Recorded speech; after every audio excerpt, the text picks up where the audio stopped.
Nakatakda na sa March 2 hanggang March 4 ang deliberation ng House Committee on Justice kaugnay sa apat na impeachment complaint ni Vice President Sara Duterte. At kaugnay nga ng balitang yan, makausap natin si Manila 3rd District Representative Joel Chua. Magandang gabi po, Congressman Chua, at welcome back sa Arangkada Balita. Ay, magandang gabi po at sa lahat po na inyong taga-subaybay. Yes, Congressman Joel, nakita natin nilatag kayo na schedule na March 2 to 4. Posible bang humaba ito dyan sa Kamara kung sakaling hihingin nyo? Lalabas na ba dito yung mga ebidensya tulad ng bank accounts or hindi pa muna? Well, una-una, titignan muna natin kung may sufficient in form and substance.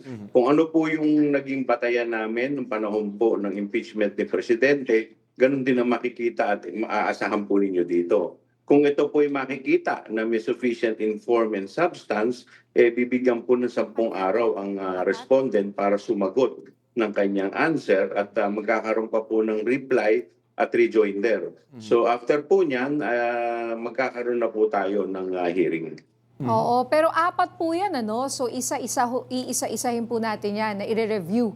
Kahit na sabihin natin yung iba po dito ay parang kapareho lang nung may mga bagay na magkakapareho yung apat na yon. Tama po kayo. Kung paano po ang ginawa namin sa Pangulo, ganun din ang gagawin natin dito.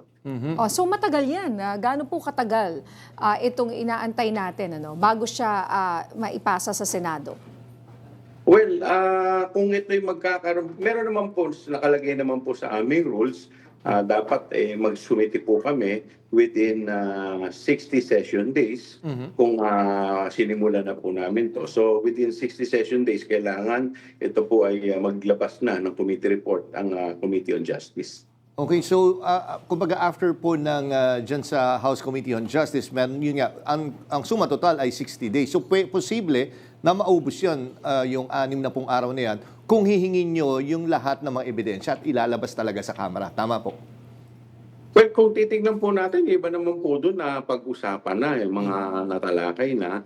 So baka yung mga yun ay konti na lang ang diskusyon doon. So tingnan po natin kung paano po ilalatag ito ng ating chairman. All right, good luck po, sir. Maraming salamat sa inyong panahon, Representative Joel Chua. Maraming salamat po at mabuhay po kayo.